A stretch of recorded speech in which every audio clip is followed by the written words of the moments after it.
Assalamualaikum warahmatullahi wabarakatuh. Gimana kabarnya teman-teman?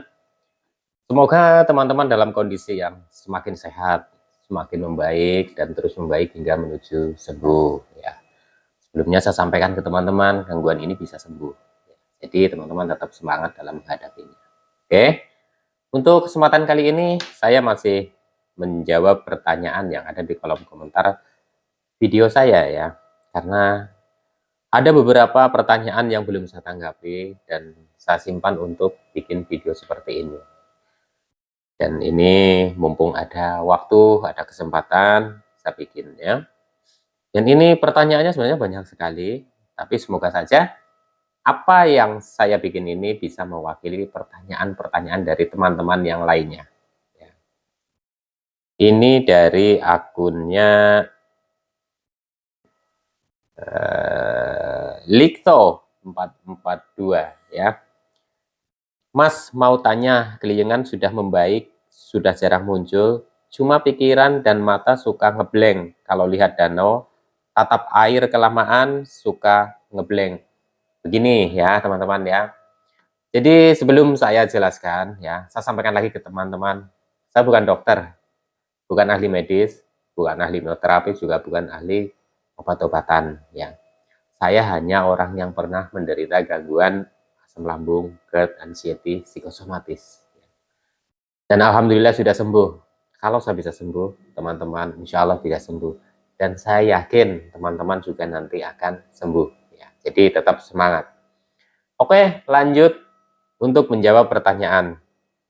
Jadi, keliengan sudah membaik, sudah jarang muncul, tapi mata itu terasa ngeblank. Kalau lihat sesuatu itu terasa ngeblank ya, seperti contohnya gini yang saya alami ya, dan semoga saja pengalaman saya ini bisa bermanfaat buat teman-teman supaya teman-teman itu tidak panik ya, atau tidak cemas.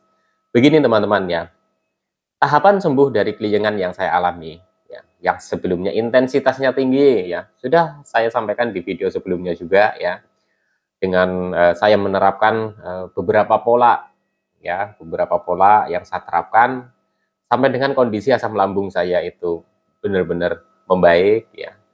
Tingkat kecemasan yang berlebihnya sudah bisa dikendalikan ya. Sudah belajar bisa lebih rileks, bisa lebih santai, aktivitas, sosialisasi dan lain-lain sebagainya sudah mulai bisa timbul rasa percaya dirinya ya. Walaupun masih ada sensasi-sensasi yang nyolek ya. Nah, untuk akunnya Likto ini ya, jadi menanyakan ketika keliengan sudah membaik, tapi mata itu masih sering ngeblank. Nggak apa-apa, ya. Kenapa saya bilang nggak apa-apa? Memang untuk rasa keliengan ya, saya bilang kan itu sensasi yang menurut saya itu paling lama di saya dan itu sembuhnya terakhiran, ya. Nah, kalau dulu pada saat kita intensitas keliengannya ini masih tinggi ya, atau masih sering ya, itu kita merasakan dua-duanya antara keliengan, sempoyongan, oleng, dan mata pun seperti tidak apa ya, tidak tidak seimbang ya, atau sensitif sekali kepada pergerakan-pergerakan. Contoh misalkan kita nengok kiri terlalu cepat, atau nengok kanan terlalu cepat, atau juga menengok ke atas ini dalam jangka waktu lama, itu langsung keliengan ya. Nah, akan tetapi ketika keliengan itu sudah membaik dan jarang muncul, terus mata itu masih merasakan yang seperti aneh ya, itu nggak apa-apa, menurut saya itu tahapannya ya. Jadi prosesnya memang bertahap ya teman-teman ya. Jadi menurut saya ini masih ada hubungannya. Jadi ketika kita melihat sesuatu ya, yang kita rekam ya lewat lewat apa namanya pandangan kita ya, itu kan langsung kepikir sama kita ya. Jadi kalau kita melihat contoh begini ya teman-teman ya, secara gampangannya ginilah, pada saat kita normal ya, mungkin teman-teman juga pernah merasakan seperti ini. Ketika di kemacetan ya, mobil berhenti ya, dan terus ada pergerakan di kiri atau kanan ya, mobil mungkin yang sudah agak jalan dulu pelan-pelan ya, tapi kita posisinya itu masih namanya berhenti ya, itu seakan-akan kita itu yang gerak. Nah itu seperti itu ya, jadi pandangan kita itu seperti kacau gitu ya. Atau lagi ya, ketika kita naik bus, mungkin di rumah makan ya, atau di mana tempat peristirahatan ya, di rest area. Pada saat bis kita itu masih masih diam ya, belum belum belum jalan, sedangkan bis di sisi kanan ataupun kiri itu sudah jalan, kita itu kadang juga merasakan seperti bis yang kita naikin itu berjalan sendiri gitu ya teman-teman ya. Itu seperti itu. Dan juga ketika kita melihat pergerakan-pergerakan, contoh misalkan air di bak mandi, air di ember gitu ya. Kalau kita ambil airnya begini kan ada goyangan tuh ya. Itu kita terasa seperti seperti ngeblank gitu ya, seperti ngeblank gitu ya. Beberapa saat itu seperti ngeblank. Dan kalau kita rasakan itu, kalau kita cemas itu, kelingan itu seperti akan hadir lagi, akan muncul lagi. Nah, itu seperti itu ya. Itu yang saya rasakan itu seperti itu. Dan ketika kita melihat mungkin air laut atau danau, yang danau juga kan kalau kena angin itu kan airnya itu bergelombang, dan kalau kita menatapnya itu terlalu lama, kita itu kadang seperti kayak kayak apa ya, dilihat itu kayak aneh gitu, pokoknya aneh gitu ya, aneh gitu. Karena apa teman-teman? Kita itu terlalu fokus, menurut saya itu terlalu fokus kepada pergerakan itu, seperti pandangan kita itu terkunci. Akhirnya pikiran kita itu seperti mengikuti gelombang air itu, dan jadi seperti kita itu akan mengalami keliengan atau sempoyongan lagi. Itu yang pernah saya alami itu seperti itu ya teman-teman ya. Jadi menurut saya ini nggak apa-apa ya teman-teman, karena ini prosesnya. Nanti seiring berjalannya waktu terus dilatih ya teman-teman, terus dilatih. Jadi ketika teman-teman itu sensitif terhadap pergerakan-pergerakan seperti itu ya, contoh di dalam kendaraan, atau kita melihat gelombang air ya, baik di bak mandi atau di danau atau di laut ya, itu kita perlu sesuaikan saja. Artinya kita perlu biasakan ya teman-teman. Insya Allah nanti juga akan kuat lagi gitu ya. Jadi nggak ngebleng-ngebleng lagi. Itu wajar ya. Karena apa teman-teman? Karena kita kan semuanya itu berproses ya. Dari kita bagaimana bisa membaik dari gangguan lambungnya, itu juga butuh proses waktu yang cukup lumayan ya teman-teman.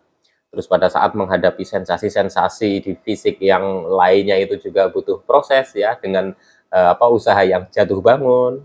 Terus kita mengalami keliengan ini yang dari awal sampai dengan kita sensasi lainnya sudah sembuh, keliengan juga masih ada. Itu kan perlu proses. Jadi memang kita itu perlu penyesuaian ketika kita itu sudah membaik dari semua sensasi itu. Kita perlu penyesuaian.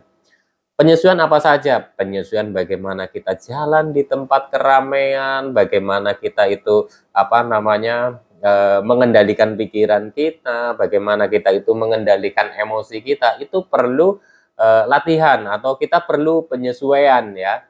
Jadi untuk teman-teman yang sedang merasakan seperti ini, nggak usah khawatir ya teman-teman. Teman-teman tetap konsisten saja.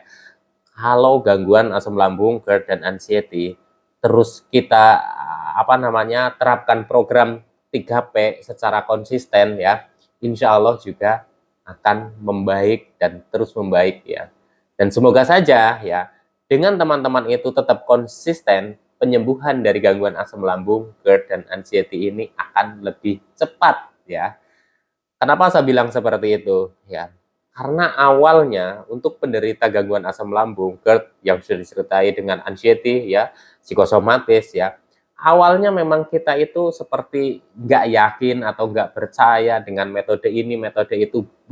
Sepertinya sudah bosan lah. Orang mengatakan jaga pola makanmu, jaga pola hidupmu, jaga pola pikirmu, itu seperti sudah bosan. Setiap kita membuka forum-forum, mungkin grup-grup asam lambung, atau di media-media sosial lainnya ya, selalu membahas itu, kita seperti bosan. Sedangkan kita melakukannya itu kok nggak sembuh-sembuh. Nah ini teman-teman ya, kita butuh konsisten. Dan ketika kita sudah membaik, masih ada fase di mana kita itu harus menyesuaikan ya, menyesuaikan lagi dengan kondisi kita seperti dulu sebelum terkena gangguan asam lambung, GERD, dan anxiety, yaitu menyesuaikan dengan apa? Dengan aktivitas kita, dengan lingkungan sekitar gitu ya, dengan kita itu berjalan di tempat keramaian, bagaimana kita harus naik turun angkutan umum, terus bagaimana kita itu pergi ke gedung yang banyak orangnya, contoh misalkan di mall dan lain-lain, itu memang perlu penyesuaian ya. Jadi kembali lagi ya teman-teman ya, kalau untuk sembuh dari gangguan asam lambung dan anxiety, menurut saya itu tidak ada yang instan ya. Ini perlu kesabaran, ini perlu ketelatenan yang dinamakan proses tahap demi tahap ya. Jadi insya Allah ketika teman-teman itu sudah konsisten ya, dengan mungkin metode-metode yang teman-teman pakai ya, kalau teman-teman itu konsisten melakukannya ya, dan teman-teman memang sudah memeriksakan diri ke dokter, sudah sama dokter sudah apa namanya tidak sudah diperiksa tapi tidak ditemukan apa namanya penyakit-penyakit lain ya, hanya gangguan asam lambung yang sudah disertai dengan kecemasan ya, insya Allah nanti dokter juga akan kasih arahannya, dan itu jalani secara konsisten. Dan 3P ini penting sekali ya teman-teman. Mungkin teman-teman sudah bosan dengan kata-kata 3P, tapi kenapa saya itu tidak bosan-bosannya selalu mengatakan 3P, karena ini faktor pendukung untuk bisa lebih cepat sembuh dari gangguan ini ya teman-teman ya. Oke teman-teman, sekian dulu, semoga apa yang saya sampaikan, apa yang saya bagikan ini bermanfaat buat teman-teman ya. Teman-teman tetap semangat, insya Allah nanti teman-teman juga akan sembuh ya, dan saya yakin teman-teman juga akan sembuh ya, amin ya rabbal alamin. Oke, nanti disambung lagi dengan pertanyaan-pertanyaan yang lainnya. Salam sehat jasmani dan rohani. Wassalamualaikum warahmatullahi wabarakatuh.